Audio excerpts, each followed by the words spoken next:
ನಮಸ್ಕಾರ, ನೀವು ನೋಡ್ತಾ ಇದ್ದೀರಾ ನ್ಯೂಸ್ ಫಸ್ಟ್. ನಾನು ವಿದ್ಯೇಶ್ವರಿ. ಮುಡಾ ಕೇಸಲ್ಲಿ ಶೀಘ್ರ ಎಫ್ಐಆರ್, ಸಿದ್ದರಾಮಯ್ಯರೇ A1, ಸಿಎಂ ಪತ್ನಿಯೂ ಆರೋಪಿ. ಅತ್ತ ಬಿಜೆಪಿಯ ಹೋರಾಟದ ತಂತ್ರ, ಇತ್ತ ಸಂಪುಟ ಸೂತ್ರ. ಸದ್ಯಕ್ಕೆ ಸಿದ್ದರಾಮಯ್ಯ ಮುಂದಿರೋದೇ ಆ 3 ಆಯ್ಕೆ. ಇದೇ ಹೊತ್ತಿನ ವಿಶೇಷ, ಸಿದ್ದರಾಮಯ್ಯ A1.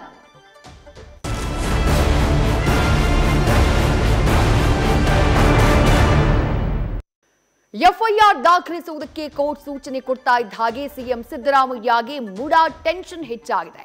ಇವತ್ತೇ ಸಿಎಂ ವಿರುದ್ಧ ಎಫ್ಐಆರ್ ದಾಖಲಾಗುತ್ತೆ. ಮೈಸೂರು ಲೋಕಾಯುಕ್ತಕ್ಕೆ ಪ್ರಕರಣಕ್ಕೆ ಸಂಬಂಧಪಟ್ಟ ಹಾಗೆ ತನಿಖೆ ಮಾಡುವುದಕ್ಕೆ ಕೋರ್ಟ್ ಸೂಚನೆಯನ್ನ ಕೊಟ್ಟಿರೋದ್ರಿಂದ ಇವತ್ತೇ ಮೈಸೂರು ಲೋಕಾಯುಕ್ತದಲ್ಲಿ ಮುಖ್ಯಮಂತ್ರಿ ಸಿದ್ದರಾಮಯ್ಯ ಅವರ ವಿರುದ್ಧ ಎಫ್ಐಆರ್ ದಾಖಲಾಗಲಿದೆ. ಮುಡಾ ಕೇಸ್ನಲ್ಲಿ ಸಿಎಂ ಸಿದ್ದರಾಮಯ್ಯ ಅವರೇ A1. ಸಿಎಂ ಪತ್ನಿ ಪಾರ್ವತಿ ಕೂಡ ಪ್ರಕರಣದಲ್ಲಿ ಆರೋಪಿ, 2ನೇ ಆರೋಪಿ. ಸಿಎಂ ಸಿದ್ದರಾಮಯ್ಯ A1 ಆಗಿದ್ರೆ ಸಿಎಂ ಪತ್ನಿ ಪಾರ್ವತಿಯವರು A2 ಆಗಿದ್ದಾರೆ. ಈ ಪ್ರಕರಣದಲ್ಲಿ PCRನಲ್ಲಿ ಉಲ್ಲೇಖ ಮಾಡಿರೋ ಹಾಗೆ ಸಿಆರ್ಪಿಸಿ 156 ಸಬ್ಸೆಕ್ಷನ್ 3ರ ಅಡಿಯಲ್ಲಿ ಕೇಸ್ ದಾಖಲಿಸುವುದಕ್ಕೆ ಜನಪ್ರತಿನಿಧಿಗಳ ವಿಶೇಷ ನ್ಯಾಯಾಲಯ ನಿನ್ನೆ ಆದೇಶವನ್ನ ಕೊಟ್ಟಿತ್ತು. ಮೈಸೂರು ಲೋಕಾಯುಕ್ತಕ್ಕೆ ಎಫ್ಐಆರ್ನ ದಾಖಲಿಸಿ ತನಿಖೆ ನಡೆಸುವುದಕ್ಕೆ ಆದೇಶಿಸಿತ್ತು. ಜೊತೆಗೆ 3 ತಿಂಗಳ ಒಳಗಾಗಿ ಡಿಸೆಂಬರ್ 24ರ ಒಳಗಾಗಿ ತನಿಖಾ ವರದಿಯನ್ನ ಕೋರ್ಟ್ಗೆ ಸಲ್ಲಿಕೆ ಮಾಡಬೇಕು ಅನ್ನುವಂತಹ ಸೂಚನೆಯನ್ನ ಕೂಡ ನೀಡಿತ್ತು. ಒಂದೆಡೆ ಬಿಜೆಪಿ ಪ್ರತಿಭಟನೆಯನ್ನ ಮಾಡ್ತಾ ಇದೆ, ಮತ್ತೊಂದು ಕಡೆ ಎಫ್ಐಆರ್ನ ಭೀತಿ ಮುಖ್ಯಮಂತ್ರಿ ಸಿದ್ದರಾಮಯ್ಯ ಅವರಿಗೆ ಕಾಡ್ತಾ ಇದೆ. ಮುಡಾ ಪ್ರಕರಣಕ್ಕೆ ಸಂಬಂಧಪಟ್ಟ ಹಾಗೆ ಎಫ್ಐಆರ್ ದಾಖಲಿಸುವುದಕ್ಕೆ ಕೋರ್ಟ್ ಸೂಚನೆಯನ್ನ ಕೊಡ್ತಾ ಇದ್ದ ಹಾಗೆ ಮುಖ್ಯಮಂತ್ರಿ ಸಿದ್ದರಾಮಯ್ಯ ಅವರಿಗೆ ಟೆನ್ಷನ್ ಡಬಲ್ ಆಗಿದೆ.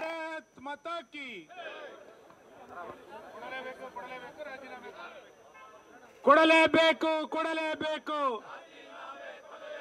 ಕೊಡಲೇಬೇಕು ಕೊಡಲೇಬೇಕು.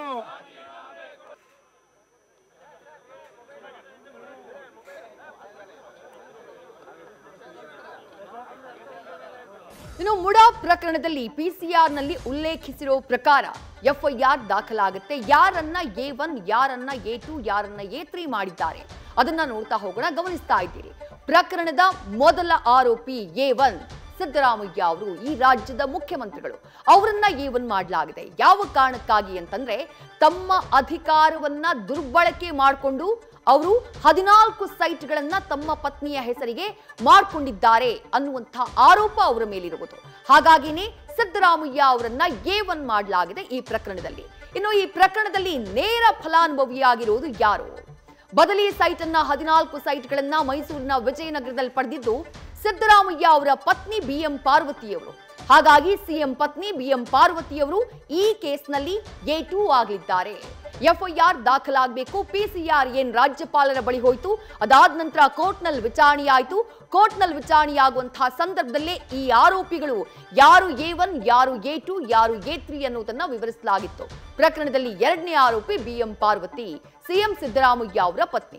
ಇನ್ನು ಪ್ರಕರಣದ 3ನೇ ಆರೋಪಿ ಮಲ್ಲಿಕಾರ್ಜುನ ಸ್ವಾಮಿ. ಇವ್ರು ಯಾರು ಅಂತಂದ್ರೆ, ಆ ಜಾಗವನ್ನ ದೇವರಾಜು, ಅಂದ್ರೆ ಪ್ರಕರಣದಲ್ಲಿ ಆ ಭೂಮಿಯ ಮಾಲೀಕ ಅಂತ ಹೇಳ್ಕೊಂಡು ಭೂಮಿಯನ್ನ ಮಾರಾಟ ಮಾಡಿದ್ನಲ್ಲ, ಆತನಿಂದ ಭೂಮಿಯನ್ನ ಖರೀದಿ ಮಾಡಿದ್ದು ಸಿಎಂ ಸಿದ್ದರಾಮಯ್ಯ ಅವರ ಬಾಮೈದ ಮಲ್ಲಿಕಾರ್ಜುನ ಸ್ವಾಮಿ. ಅಂದ್ರೆ ಸಿದ್ದರಾಮಯ್ಯ ಅವರ ಪತ್ನಿ BM ಪಾರ್ವತಿ ಅವರ ಸಹೋದರ ಈ ಮಲ್ಲಿಕಾರ್ಜುನ ಸ್ವಾಮಿ. ಆತ ಈ ಪ್ರಕರಣದಲ್ಲಿ A3 ಆಗಿದ್ದಾರೆ. ಭೂಮಿಯನ್ನ ಖರೀದಿ ಮಾಡಿದ್ದವರು ದೇವರಾಜುವಿನಿಂದ. ಆನಂತರ ಆ ಭೂಮಿಯನ್ನ ತಮ್ಮ ಸಹೋದರಿ BM ಪಾರ್ವತಿಯವರಿಗೆ ಗಿಫ್ಟ್ ಡೀಡ್ ಮಾಡಿದ್ದು ಈ ಮಲ್ಲಿಕಾರ್ಜುನ ಸ್ವಾಮಿ. ಉಡುಗೊರೆಯಾಗಿ ಕೊಟ್ಟಿದ್ದು, ದಾನವಾಗಿ ಕೊಟ್ಟಿದ್ದು ಈ ಮಲ್ಲಿಕಾರ್ಜುನ ಸ್ವಾಮಿ. ಹಾಗಾಗಿ ಪ್ರಕರಣದಲ್ಲಿ A3 ಆಗಿರುವುದು ಮಲ್ಲಿಕಾರ್ಜುನ ಸ್ವಾಮಿ. ಇನ್ನು ಪ್ರಕರಣದ A4 J ದೇವರಾಜು, ಆಸ್ತಿ ಮಾರಿದಂಥ ವ್ಯಕ್ತಿ.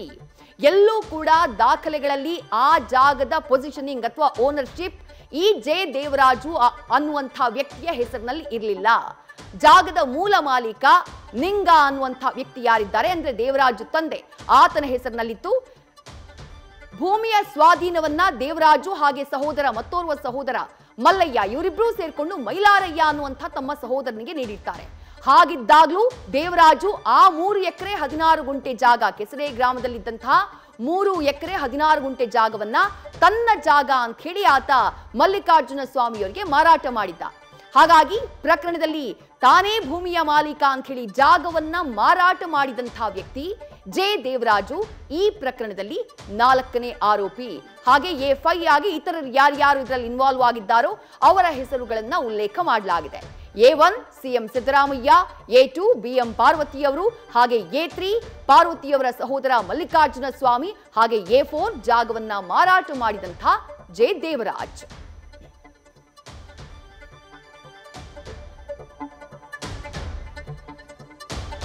ಇನ್ನು ಸಿದ್ದರಾಮಯ್ಯ ಅವರ ಕೇಸ್ನಲ್ಲಿ, ಈ ಮುಡಾ ಕೇಸ್ಗೆ ಸಂಬಂಧಪಟ್ಟ ಹಾಗೆ ಕೋರ್ಟ್ ಯಾವ್ಯಾವ ಸೆಕ್ಷನ್ಗಳನ್ನ ಹಾಕಬೇಕು ಅನ್ನುವಂಥದ್ದನ್ನ ತನ್ನ ಆದೇಶದಲ್ಲಿ ಸೂಚಿಸಿದೆ. ಒಟ್ಟು 16ಕ್ಕೂ ಹೆಚ್ಚು ಸೆಕ್ಷನ್ಗಳಿದ್ದಾವೆ. IPCಯ 10 ಸೆಕ್ಷನ್ಗಳಿದ್ದಾವೆ. ಆ ಸೆಕ್ಷನ್ಗಳು ಯಾವ್ಯಾವು, ಆ ಸೆಕ್ಷನ್ಗಳ ಪ್ರಕಾರ ಆ ಸೆಕ್ಷನ್ಗಳು ಏನಂತ ಹೇಳುತ್ತವೆ, ಅದೆಲ್ಲವನ್ನ ವಕೀಲರಾಗಿರುವಂತಹ ಹರೀಶ್ ಅವರು ವಿವರಿಸಿದ್ದಾರೆ. ನೋಡೋಣ ಬನ್ನಿ. ಈ ಸೆಕ್ಷನ್ಗಳು ನೋಡಿದ್ರೆ IPC 120B, 166, 403, 406, 420, 426, 465, 468, 340, 351 ಈ ಪ್ರಾವಿಷನ್ ಅಡಿ ಕೇಸನ್ನು ದಾಖಲು ಮಾಡಬೇಕು ಅಂತಕ್ಕಂಥದ್ದನ್ನು ನ್ಯಾಯಾಲಯ ಸೂಚನೆ ನೀಡಿದೆ.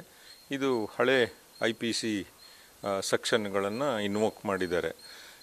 ಹೊಸ ಕಾಯ್ದೆ ಬಂದಿರತಕ್ಕಂಥದ್ದು ರೀಸೆಂಟಾಗಿ ಆದ್ದರಿಂದ ಈ ಹಳೆ IPC ಸೆಕ್ಷನ್ಗಳನ್ನು ನಮೂದು ಮಾಡಿದ್ದಾರೆ. ಮತ್ತು ಇದ್ರ ಜೊತೆಗೆ ಭ್ರಷ್ಟಾಚಾರ ನಿಗ್ರಹ ಕಾಯ್ದೆ ಸೆಕ್ಷನ್ 9 ಮತ್ತು 13 ಮತ್ತು ಬೇನಾಮಿ ಆಸ್ತಿ ನಿಷೇಧ ಕಾಯ್ದೆ ಸೆಕ್ಷನ್ 53, 54 ಹಾಗೂ ಕರ್ನಾಟಕ ಭೂ ಕಬಳಿಕೆ ನಿಷೇಧ ಕಾಯ್ದೆ 3, 4 ಅಡಿಗೆ ಕೇಸನ್ನು ದಾಖಲೆ ಮಾಡಲಿಕ್ಕೆ ಸೂಚನೆಯನ್ನು ಕೊಟ್ಟಿದ್ದಾರೆ. ಇದಿಷ್ಟು ನೋಡಿದ್ರೆ ಸ್ವಲ್ಪ ಕಷ್ಟಕರವಾದಂಥ ಪ್ರಾವಿಷನ್ಸು ಕಾನೂನಿನಲ್ಲಿ. ಯಾಕೆಂದರೆ ಒಂದೊಂದೇ ಸೆಕ್ಷನ್ಗಳನ್ನು ವ್ಯಾಖ್ಯಾನ ಮಾಡ್ತಾ ಹೋದರೆ ಇದರಲ್ಲಿ ಬೇರೆ ಬೇರೆ ಅಪರಾಧಗಳನ್ನು ಎಸಗಿದ್ದಾರೆ ಅಂತಕ್ಕಂಥದ್ದನ್ನು ದೂರುದಾರರು ನೀಡಿರೋ ಆಧಾರದ ಮೇಲೆ ನ್ಯಾಯಾಲಯ ಈ ಪ್ರಾವಿಷನ್ನಲ್ಲಿ ನೀವು ದೂರನ್ನು ದಾಖಲಿಸ್ಕೊಂಡು ಆನಂತರ ತನಿಖೆಯನ್ನು ನಡೆಸಿ ಅಂತ ಕೇಳಿದ್ದಾರೆ. ಹಾಗಾದ್ರೆ CRPC 156/3 ಪ್ರಕಾರ 120B ಏನಂತ ಹೇಳುತ್ತೆ ಸರ್ ಸೆಕ್ಷನ್? ಈ 156/3 ಅನ್ನೋದು ರೆಫರೆನ್ಸು, ಅಂದರೆ ನ್ಯಾಯಾಲಯ ತನಿಖಾಧಿಕಾರಿಗೆ ತನಿಖೆಯನ್ನು ನೀಡಲಿಕ್ಕೆ ಆದೇಶ ಮಾಡ್ತಕ್ಕಂಥದ್ದು. CRPCಯಲ್ಲಿ IPC 120B ಕ್ರಿಮಿನಲ್ ಪಿತೂರಿ, ಒಳಸಂಚು, ಇದು ಜೀವಾವಧಿ ಶಿಕ್ಷೆ. IPC 166 ಸರ್ಕಾರಿ ಸೇವಕನಿಂದ ಕಾನೂನು ಉಲ್ಲಂಘನೆ. IPC 403 ಅಪ್ರಾಮಾಣಿಕವಾಗಿ ಆಸ್ತಿ ದುರ್ಬಳಕೆ. 406 ಅಪರಾಧಿಕ ನಂಬಿಕೆ ದ್ರೋಹಕ್ಕೆ ಶಿಕ್ಷೆ 3 ವರ್ಷ ಜೈಲು ಅಥವಾ ದಂಡ. IPC 420 ವಂಚನೆ. IPC 426 ಕಿಡಿಗೇಡಿತನಕ್ಕೆ 3 ತಿಂಗಳು ಶಿಕ್ಷೆ ಅಥವಾ ದಂಡ. IPC 465 forgery. IPC 468 ಫೋರ್ಜರಿ ಮಾಡಿದ್ದಕ್ಕೆ ಶಿಕ್ಷೆ 5 ವರ್ಷ ಜೈಲು ಅಥವಾ ದಂಡ. IPC 340 ವ್ಯಕ್ತಿಯೊಬ್ಬನನ್ನು ನಿರ್ಬಂಧಿಸುವುದು.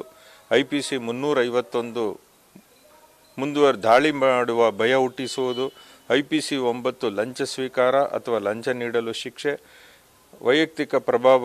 IPC 13 ಸರ್ಕಾರಿ ನೌಕರನಿಂದ ಅಪರಾಧಿಕ ದುರ್ನಡತೆ. ಇದಿಷ್ಟು ಪ್ರಾವಿಷನ್ಗಳಿರೋದ್ರಿಂದ ಇದೆಲ್ಲ ನಾನ್ ಬೈಲಬಲ್ ಸೆಕ್ಷನ್ಗಳಿಗೆ ಬರ್ತಕ್ಕಂಥದ್ದು. ನ್ಯೂಸ್ ಫಸ್ಟ್ ನಿರ್ಭೀತಿಯಿಂದ ನಿಮ್ಮ ಪರವಾಗಿ.